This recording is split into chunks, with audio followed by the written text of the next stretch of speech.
Shut that kid up, or I'll shut him up permanently.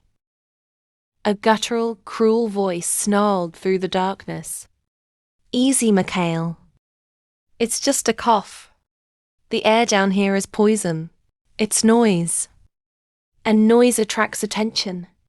The boss was clear. No attention. Silent cargo is profitable cargo. Relax, we're in open water. Who's gonna hear him? The fish? Water, please. Just a sip of water, a woman's weak, pleading whisper replied. The ocean's full of water. Want me to throw him in? A second voice answered with a savage laugh, sending a cold wave of terror through the captive audience. A suffocating silence followed, more terrifying than any scream. The hold of the ship, where dozens of girls and children were packed together like livestock, was a living hellscape. The oppressive air was a sickening mix of sweat, fear, salty sea spray, and the stench of human filth, making every breath a struggle. A single, bare bulb hanging from the low ceiling swayed like a pendulum of doom, its flickering light casting long, monstrous shadows that danced on the iron walls, amplifying the dread in the prisoners' hearts. Among them, a young woman sat with a ramrod-straight posture that defied her surroundings. Her face was a canvas of pale ivory, a stark contrast to the waterfall of jet-black hair that cascaded down her back. Her almond-shaped eyes, dark and piercing, were filled with tears. She was watching, calculating. Her focus was a small boy shuddering in the corner. A dry, hacking cough racked his tiny frame, each spasm weaker than the last.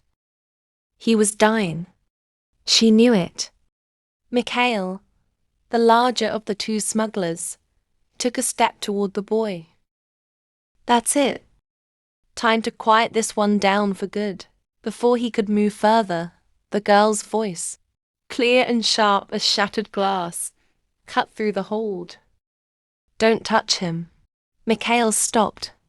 He turned slowly, a look of genuine surprise on his brutish face, which quickly curdled into a malicious grin.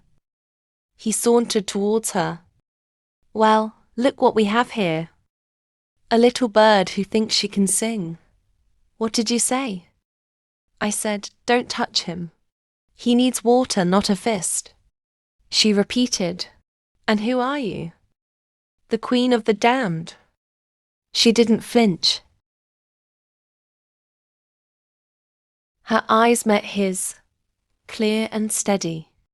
He's a child. He's dehydrated. He won't last much longer.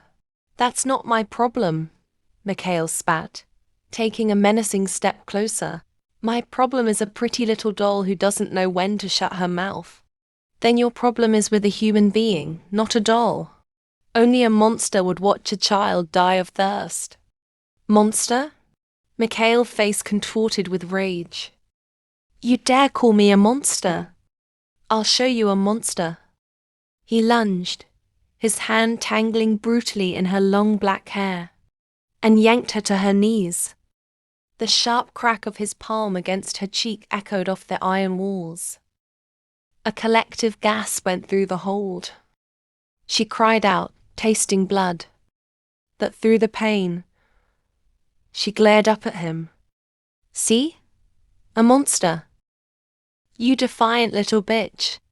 He roared. Dante, the other smuggler, stepped forward nervously. Mikhail, leave it. She's not worth the trouble. Mikhail ignored him, crouching down so his face was level with hers. The stench of stale liquor on his breath washed over her. You're a brave one, aren't you?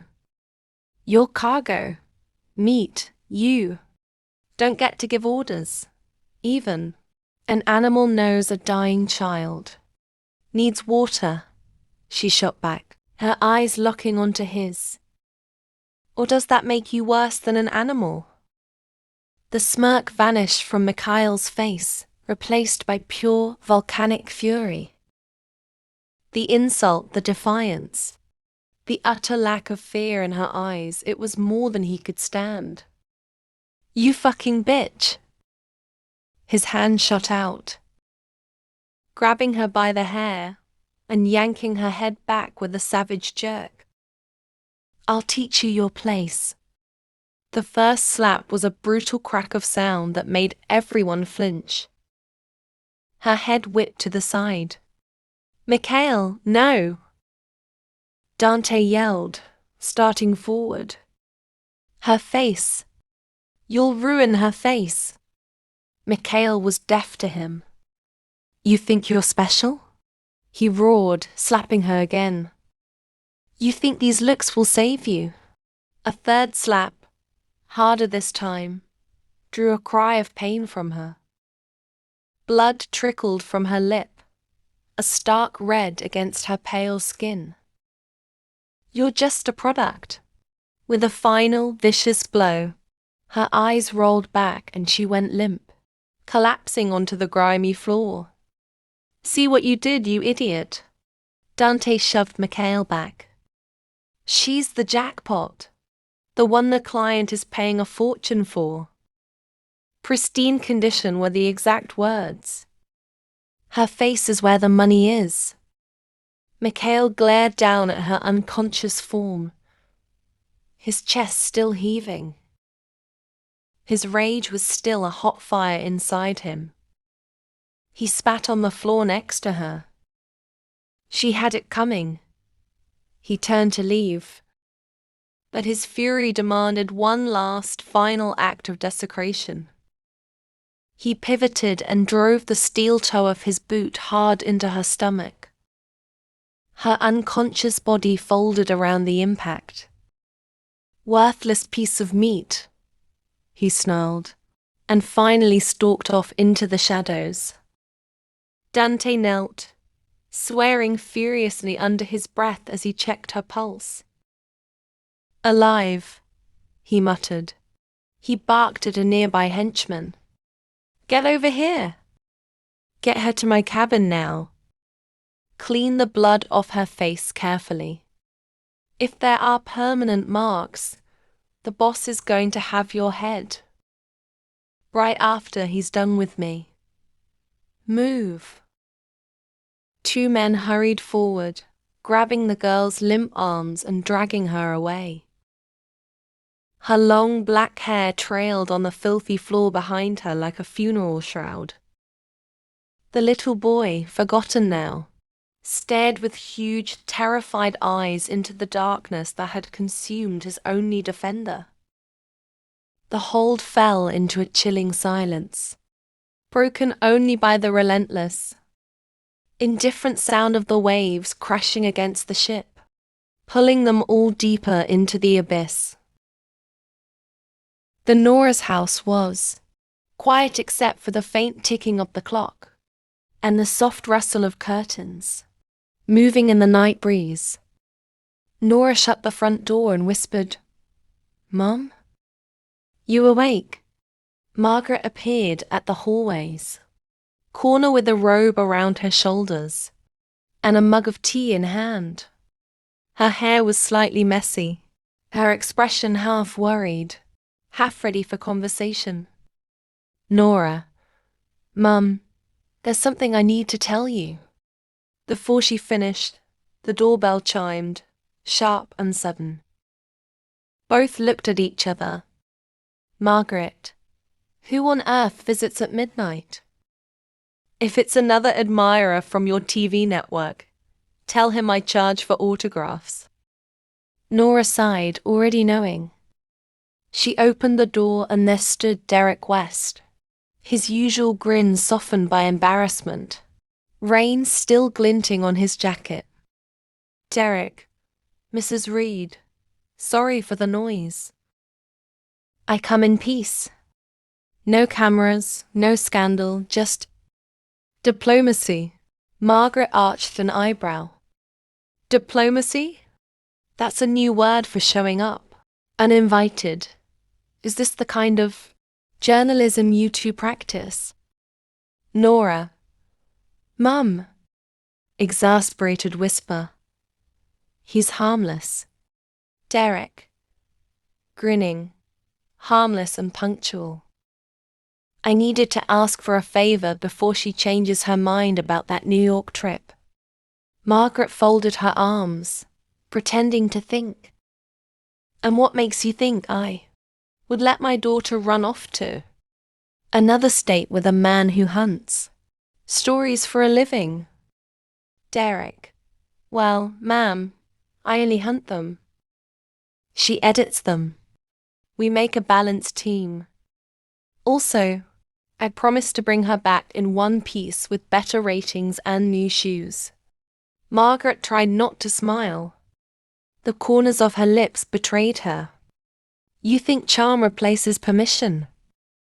Derek, 93% success rate so far. He handed her a small wrapped box.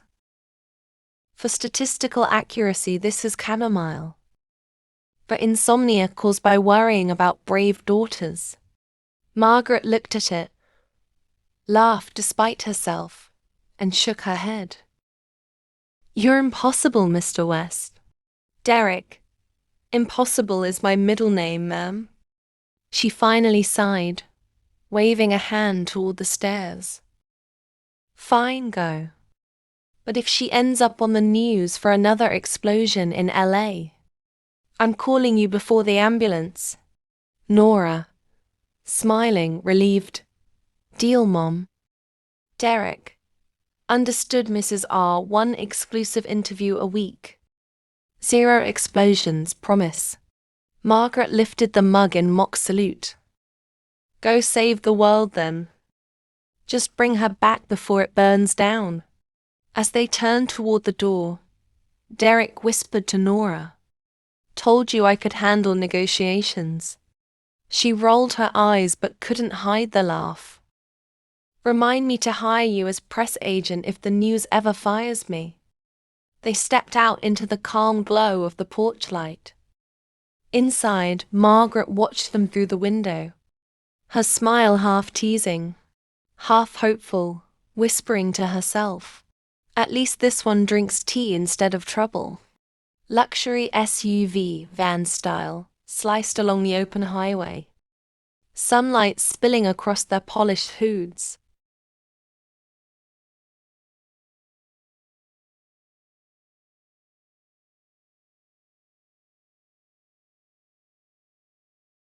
Los Angeles was shrinking in the mirrors. Ahead lay the long silver ribbon of the interstate stretching more than 4,000 kilometers toward New York. Inside the car, Derek West drove with one hand resting easy on the wheel. Nora sat beside him, her long straight hair pulled aside by the breeze through a half-open window. In the back seat, Lucian West scrolled through maps, while 3 of Nora's crew traded, jokes and filmed stray highway shots for the networks, travel footage. Derek glanced her way. 5 states, 1 endless playlist. Think you'll survive it? Nora smiled, half awake. If you stop pretending you can sing, maybe. They laughed as mile markers slipped by. Mountains flattened into plains. The late autumn colors streaked across the wide expanse like oil paint. Orange, bronze and misty blue. They stopped near a diner off 170. 8 sandwiches on the hood while trucks thundered past, arguing about whose coffee tasted like motor oil. By the time they crossed into New York, neon halos from the city began to rise through light drizzle. The house waiting for them was a broad suburban property just outside the city. Pale stone walls, wide verandas, quiet lawns guarded by one watchful security guard and the faint glow of garden lamps. A young maid named Mary opened the door with a shy smile, handing out towels and showing them through bright hallways that smelled of cedar and mint. That first day vanished in laughter. They unpacked, ate takeout pizza on the terrace, and by evening sat outside with mugs of tea, while Lucien played low jazz through his phone. For the first time in months, Nora loosened the strain across her shoulders. The city's wind felt human. Morning arrived hushed. Sunlight fell through white curtains. Birds chipped faintly in the garden. Nora blinked awake to silence. The guest rooms next to hers were empty. No Derek, no Lucien. Their phones rang and rang before sliding into voicemail. She paced through the lounge, anxiety rising with each unanswered ring. Then her mobile buzzed. Inspector Adrian Voss. She fumbled to answer. Inspector? His voice was calm on the line. Miss Reed, I wanted to follow up on the break-in at your house. Our team ran the prints and camera feeds again. Whoever entered knew exactly where to go and what to avoid. No random thief. It was a warning, not a robbery. Nora tightened her grip on the phone. So they belonged to Harley. We can't confirm that yet, Adrian said. But one of the vehicles near your street matches a tag used in his operations. Whoever he sends is careful and temporary. Just don't move alone until we pin them down. Thanks for the heads up, Inspector, she replied quietly. Stay alert, Nora. Don't play hero. We're tracking him from both ends. This case has longer arms than you think. The call ended. Silence returned heavier than before. She stepped outside to the veranda, scanning the driveway when twin headlights curved through the gate. Listen well. Every last piece of filth. She pays the debt for all of you. Not a drop of water touches her lips. Not a word is spoken to her. She starves. She thirsts. If anyone goes near her, or if I hear a whisper of dissent, you'll join her. This is what happens when you defy the current. You hit her like a dock worker trying to move concrete. This isn't just cargo, Mikhail. This is insurance. The kind that keeps you alive. She called me a monster. And monsters get paid to be monsters. You don't get paid if the monster ruins the merchandise. Dante's voice was a frantic, ragged whisper. The air in the small metal cabin is thick and hot. Girl lies still on a cot. Two low-level thugs are cleaning, the blood from her bruised face and chapped lip with agonizing care, their hands trembling. Guard 1. Too much force. He went too far. The boss will see this. Guard 2. Keep wiping. If the pigment is permanent, we go over the side next. Dante enters, slamming the door shut.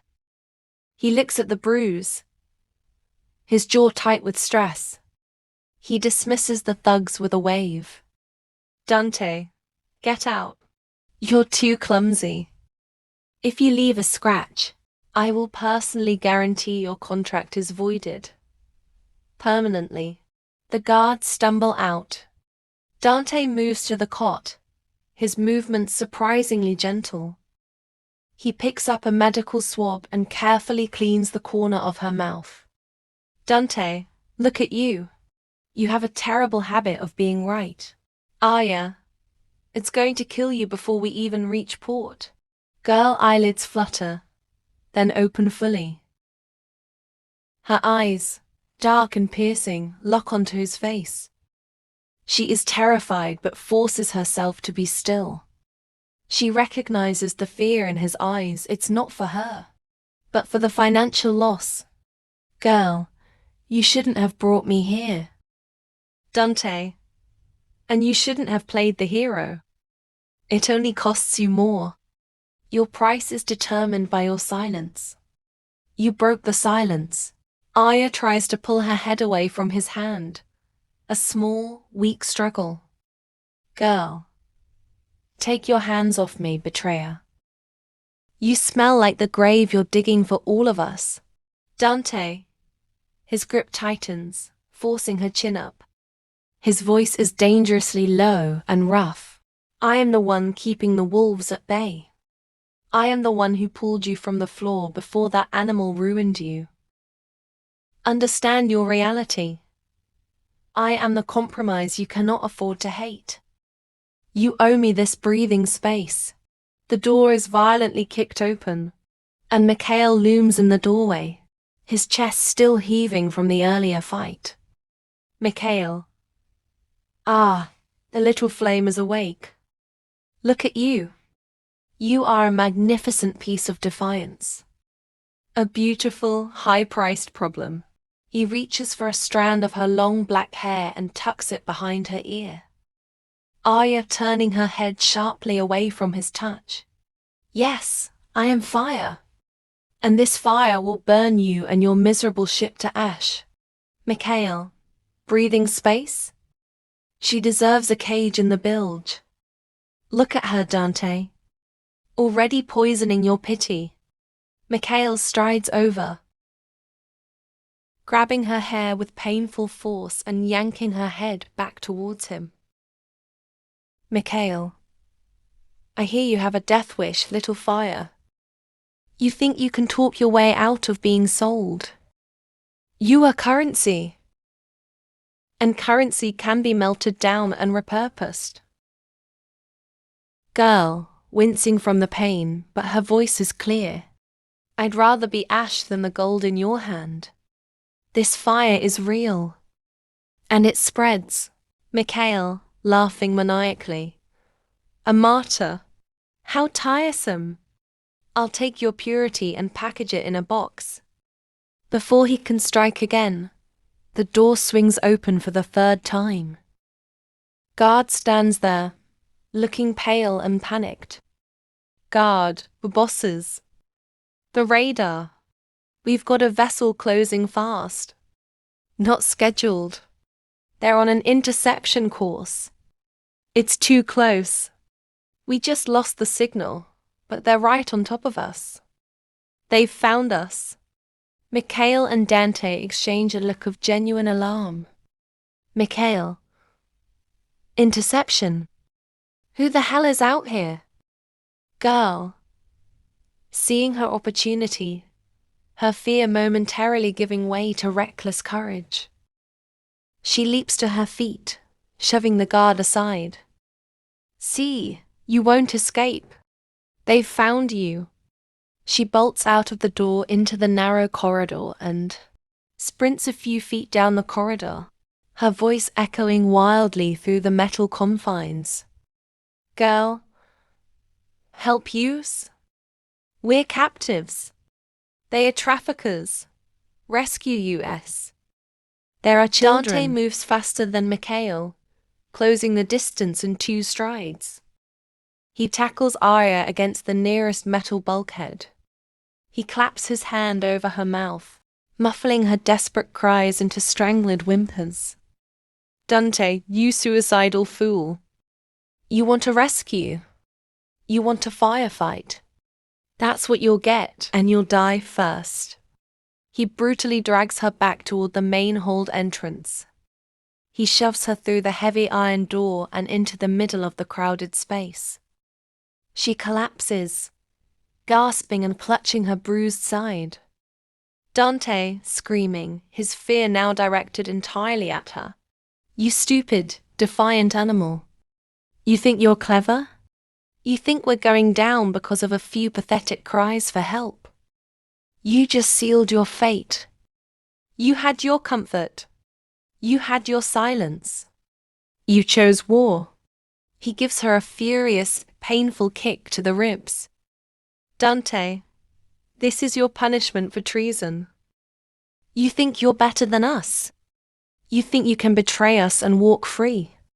He grabs her black hair and hauls her toward a large, central support pillar that runs up to the ceiling.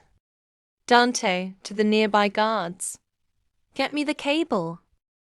Or the cuffs, now. A guard quickly produces a set of heavy industrial cable ties.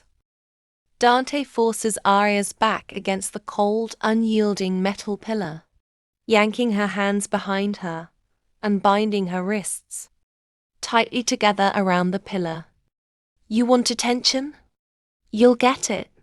You'll be a monument to what happens when the cargo talks back. Dante, slamming the ties shut, making Arya cry out. Look at her. You cowards. Look at your little savior. He turns to the terrified, huddled captives, his voice a chilling threat that promises death. Dante, not one of you moves. Not one of you speaks. No water. No food. You look at her, and you understand the cost of a single pathetic cry for help. If she dies of thirst, it's on you. Your survival depends on her suffering. Mikhail, now calmer, steps beside Dante, his gaze fixed on the bound Arya. He delivers the final, cold threat. Mikhail, the vessel is still out there, and it heard your voice. Pray they don't find us, because if they do, we'll make sure you all choke on your freedom before they ever reach this hold. Mikhail and Dante stalk out, leaving Arya bound and exposed to the shame and fear of the entire hold. The clang of the door is final, and the hold is left to the chilling sound of the waves and the increasing thrum of the approaching, unknown vessel. Stay alert, Nora. Don't play hero. We're tracking him from both ends. This case has longer arms than you think. The call ended. Silence returned heavier than before. She stepped outside to the veranda, scanning the driveway, when twin headlights curved through the gate. Both brothers emerged laughing, grocery bags in hand, apologetic and wind-tossed. Nora met them halfway, voice trembling with relief and irritation. Where were you two? I've been calling for hours. Derek lifted a bag. We didn't want to wake the house. Ran out of supplies. Coffee, detergent, emergency chocolate. Traffic was murder.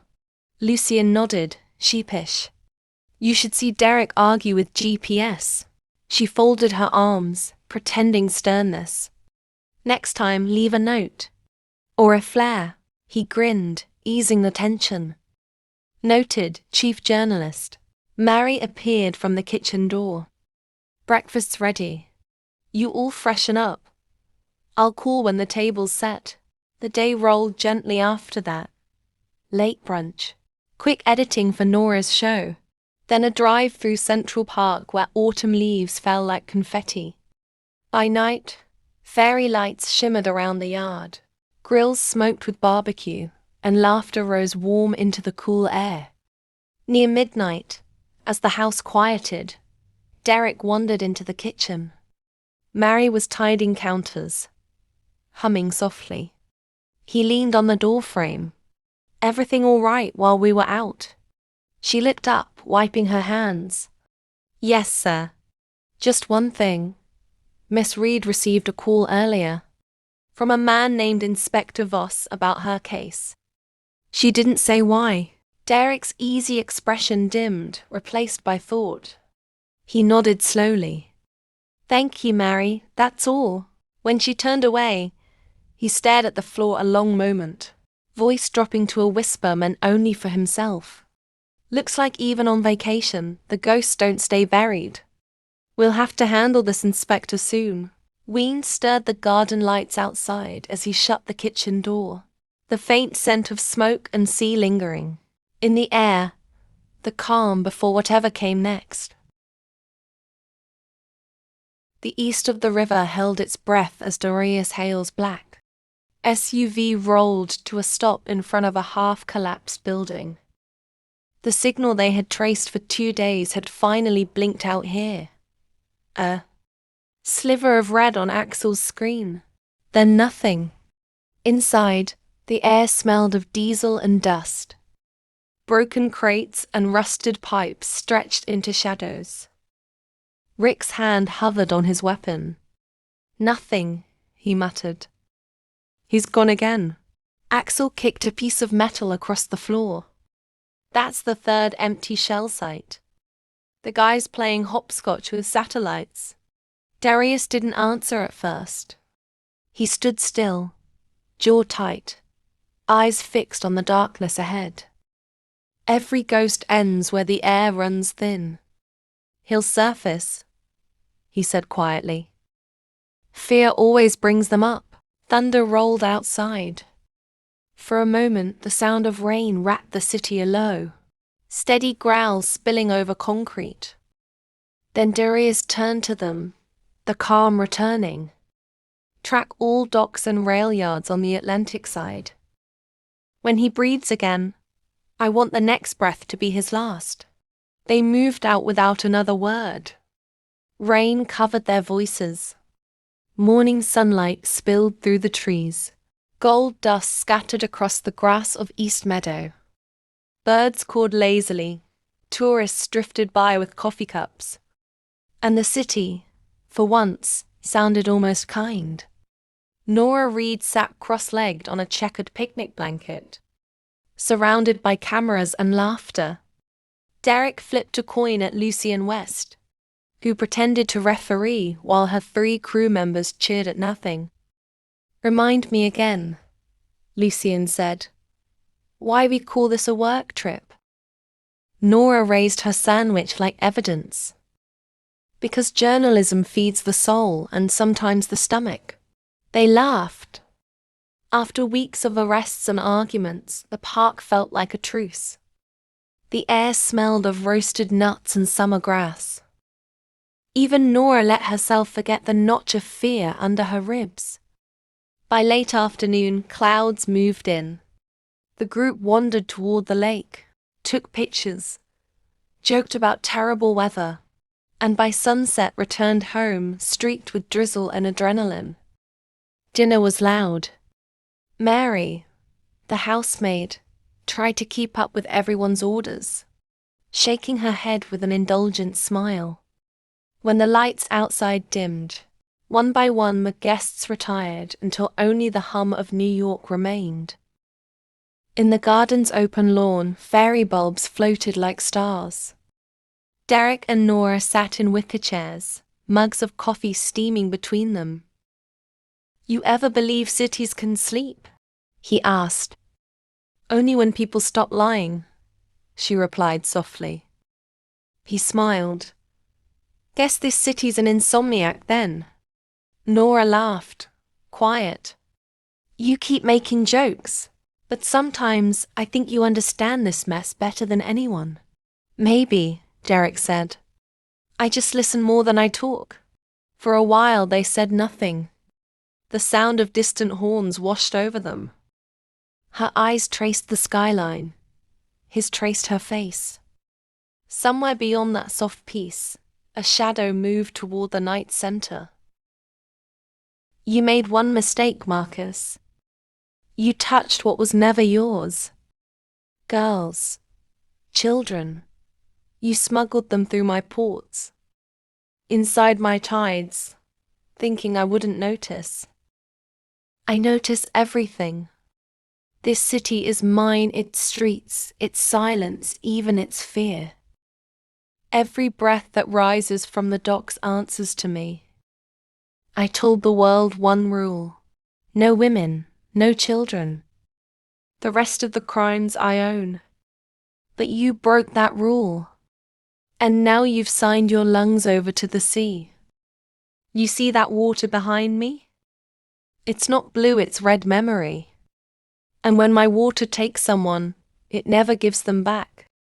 You wanted profit. I offered peace. Now all that's left is debt. And I always collect. So pray while you still can. Because in my city, mercy doesn't float. The floor here was cold enough to sting skin. A single bulb swung from the ceiling, carving light across cracked walls.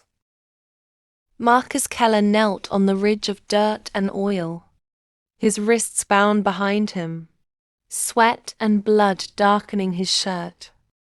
Around him, 4 of Darius's men stood silent. Their boots never shifted. Darius entered last. Coat collar high, steps deliberate. He stopped a few feet away, looking down at the man who had made thousands crawl for mercy through a screen. So Marcus, his voice low, even, how many lives did you sell before you learned the price? Marcus coughed, lips trembling into a smile. You think you're clean, Hale? You buy silence the same way I bought faces. My patience is dead, Marcus. The name of the vessel now. Marcus. Which one? I have more ships sailing than you have rules, Darius. Darius. The one carrying your last, best secret. The one you saved for the day you knew you'd die ugly. The girls from the Baltics. Give me the coordinates. Marcus, you are too late. Always late. Darius simply nods towards Rick. Rick doesn't move fast. He moves deliberately, a predator enjoying the anticipation. The pipe connects with Marcus's lower rib cage is sharp. Sickening thud designed to warn, not break. Marcus, gasping, trying to hide the pain. That won't work, Darius. I've seen worse from bored correctional officers. Pain is just background noise. Darius, I can turn that background noise into a permanent scream. Or I can turn it into silence so deep your mother wouldn't hear it. To Rick again. This time, Rick puts his weight into it. The blow is vicious, forcing a choked, animal sound from Marcus as he collapses onto his side, gagging and writhing. Rick grabs him by the neck of his shirt and hauls him upright. Marcus, you can't stop what's underwater. They're already here, Darius, floating under your ports. You walk on their graves every time you breathe sea air. Silence stretches. Lightning flares through the small barred window. Axel, cold whisper. He's not bluffing, is he? Rick, doesn't matter. We burn every dock if we have to. Darius lets go of Marcus, wipes his gloves clean. You just signed your victims' death certificates, Marcus. Marcus, you think killing me saves them? You're late. No one on that ship ever comes back. Sea's cheaper than burial. Darius, flat. Then I'll make the sea choke on you first. Rick moved forward, fist tight, but Darius gestured him back. I enforce order, he said calmly. You spread rot. There's a difference. Marcus spat blood, defiant. You don't get it, do you? I never needed guns. Fear's cheaper. The next shipment you're protecting, it's girls. Kids from Asia. Already in transit. You think you run crime. I built a market. For the first time, the composure in Darius's eyes flickered. He leaned down, staring straight into Marcus's face. You built graves, he said softly. How many buried themselves because of your fun? 24? More? Marcus tried to laugh and failed. Darius's tone hardened, cutting each word. You didn't commit a mistake. You committed a sin. And I don't forgive sin. Lightning flared through the broken window. Thunder answered like a gunshot. Darius straightened, rolling his sleeves. Rick and Axel stepped back, the ring widening. Marcus looked up, eyes wild. You can't change what's coming. No, Darius replied, quiet, final. But I can end you before it gets here. Marcus, you can't kill me. I can work for you. Darius, you already did. You cleared the path. The bulb swung once more as he stepped forward. A single muffled impact cracked through the room, followed by the dull scrape of boots. The light steadied again, showing nothing but dust drifting where a man had been. Outside, rain hammered the pavement, washing rust and footprints alike. Darius wiped his hands on a cloth, voice calm again. Axel, clean the mess. Rick, notify the Inspector Voss. Tell him Marcus Keller is off the map. Axel whistled low. One less ghost to chase. Darius glanced toward the skyline, where the city's lights bled through the storm. Ghosts never vanish, he said. They just change shape, and somewhere across the same city, laughter still echoed from Central Park, unaware that night had just traded one monster for another. Miss Brooks, someone's outside asking for you. Haley looked up from her computer. The guard stood at the glass partition, shifting on his feet. For me? She said. Who is it? Didn't give a name. Says it's personal. Her brows knitted. That voice could mean a dozen people, but only one heartbeat made her uneasy. She slipped into her coat, pushed open the reception door, and there he was. Rick leaned against the silver railing, the sun cutting across his leather jacket. He grinned like the week of silence had been a holiday. You've got some nerve, Haley said. You missed me. Admit it. I missed basic communication. I've called you every day. Where were you? He shrugged. Rick.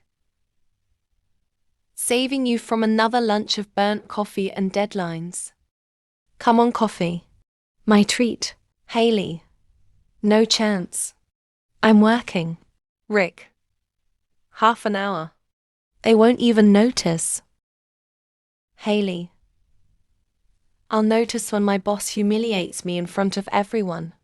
Rick. Then text him you're networking. That always sounds responsible. He flashes that look, the mix of mischief and warmth that always disarms her. After a heartbeat, she sighs. Haley. Fine. 1 cup. And if I lose my internship, I'm blaming you. Rick. Deal.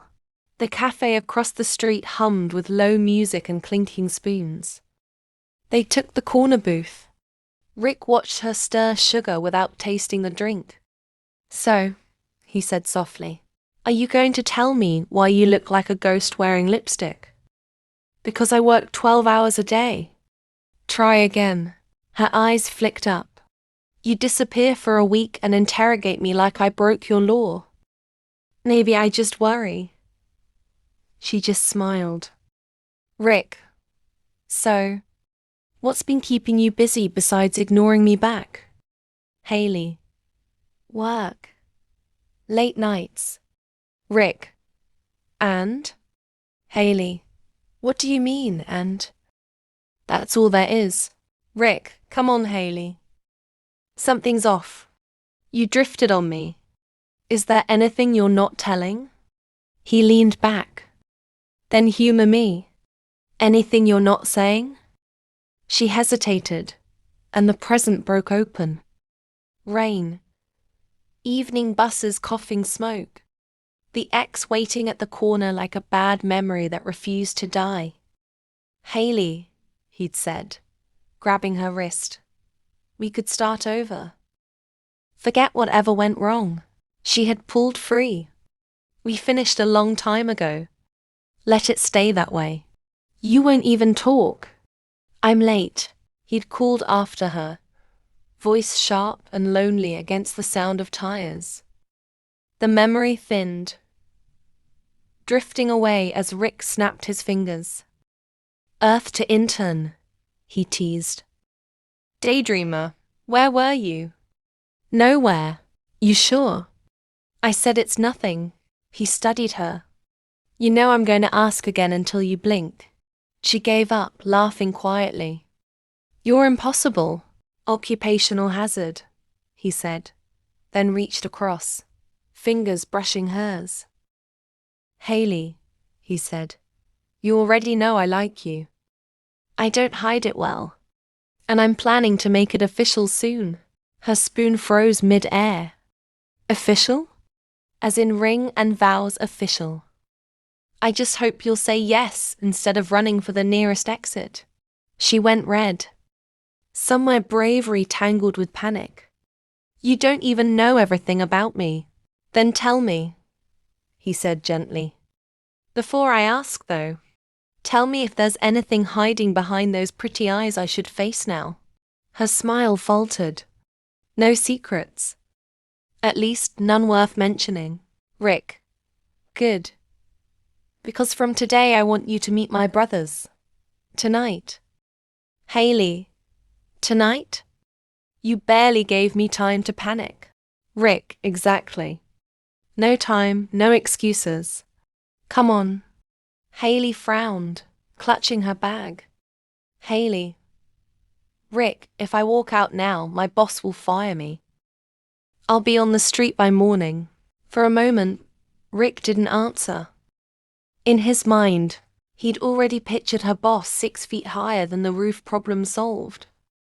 Instead, he tilted his head toward the sky, hiding the thought behind a faint grin. Rick, come on, sunshine. Every company gives monthly holidays, and you haven't taken a single one yet. Stop worrying one evening won't end your career. Rick had already texted ahead, bringing Haley to meet you both. Don't scare her. Luke West, the middle brother, sent back a smirking emoji. Derek's reply was just one word. Fine.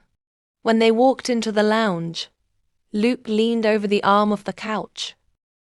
Lucien. So this is the famous mystery girl. Rick, grinning. Haley, meet my brothers.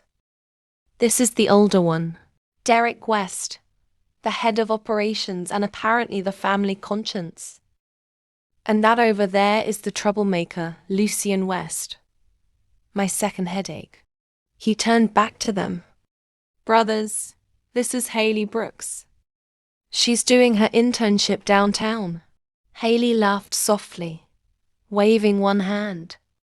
Haley. Hi there. Hello, Derek bro. Hello, Lucien bro.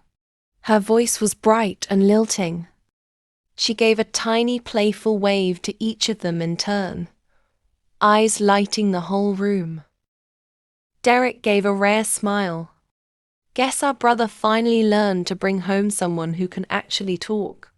Lucien, grinning wider, and with manners. That's new. Haley laughed. Rick rolled his eyes. Haley, it's really nice to meet you both. Rick kept saying you were impossible, but you don't seem that scary. Lucien, don't trust appearances. The scary bit usually shows up around dessert. Derek, ignore him. We're glad you came. The atmosphere cracked open with laughter. Haley could feel the earlier tension in Rick start to dissolve.